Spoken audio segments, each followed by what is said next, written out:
Hello, everybody. This is Francesco Rulli. I'm the CEO of Querlo. I'm also the Chief Digital and Cognitive Officer of the Florence Cathedral Museum. I'm here today with Stela Lupushor, who is the founder of Reframe.Work, an organization that operates in the human capital space.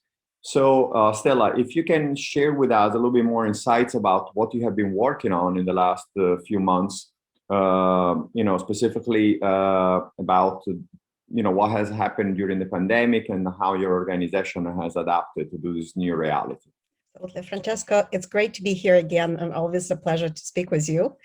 So the past year and a half has been an incredible journey, and there are a lot of silver linings and positives that came out of it. I think all the digital transformation that everybody was attempting to push and create changes has been accelerated. It happened in a matter of weeks as opposed to years. On one side, that created a lot more data, that created a lot more interesting opportunities to create insights.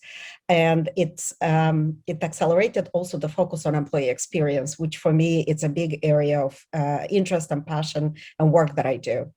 It is finally the time, kind of a golden time for analytics and technology to have an impact on that employee experience and look at the humans holistically, but also use it as a source of insight for the leadership to make change.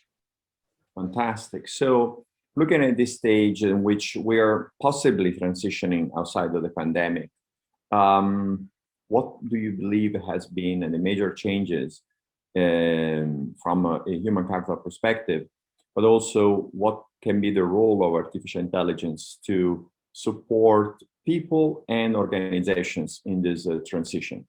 Absolutely. And as any consultant who likes to alliterate, I have 3 A's. One is adoption. I think what organizations can do a lot more is embrace and adopt a lot of these new technologies. It is not that AI or any of these robotics and cognitive agents are going to take over the work. They are really automating a lot of the routine activities, and something that may not even be an exciting piece of activity to do for a human being.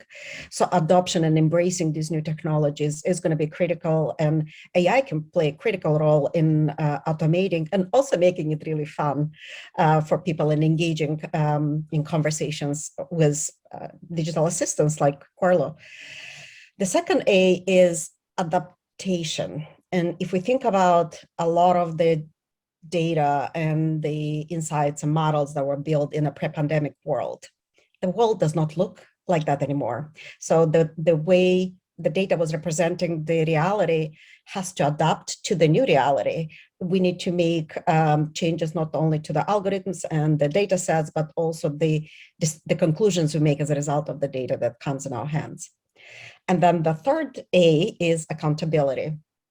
There is obviously a lot more understanding and awareness of what AI can do and how decisions are being made to influence people's opinions, worldview, political affiliations, you name it.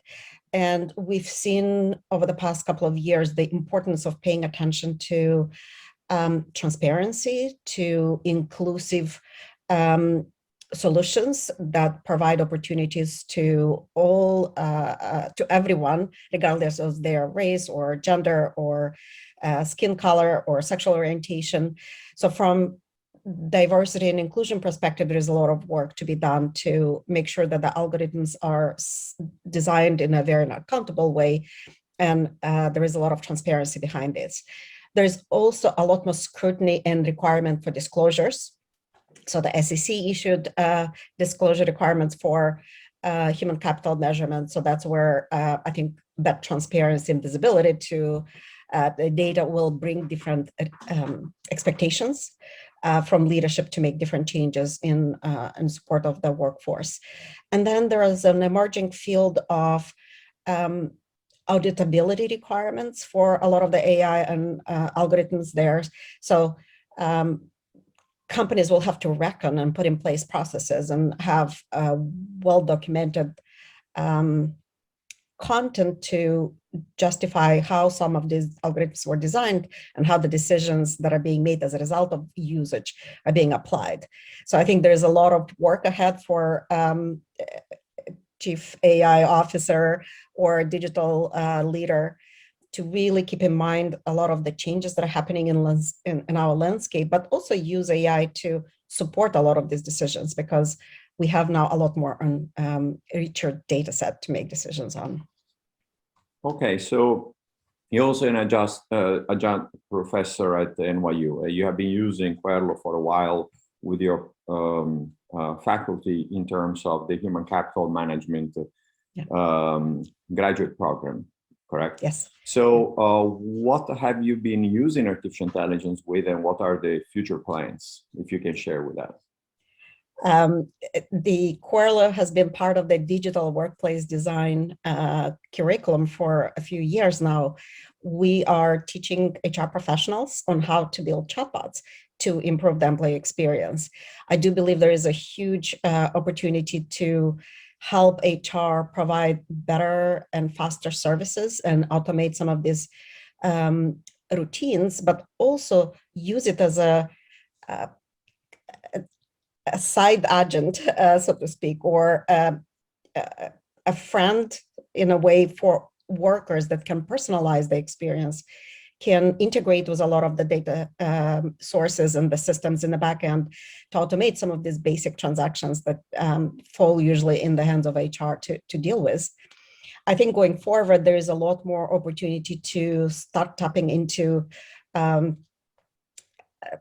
really natural language processing and look at the actual interaction, not make it deterministic and very simple replacement of survey, but instead tap into that depth of cognitive intelligence that AI brings and help them understand how important it is to educate the algorithm and in the back end on HR vocabulary, and then how we can jointly create a richer knowledge base for AI on HR topics.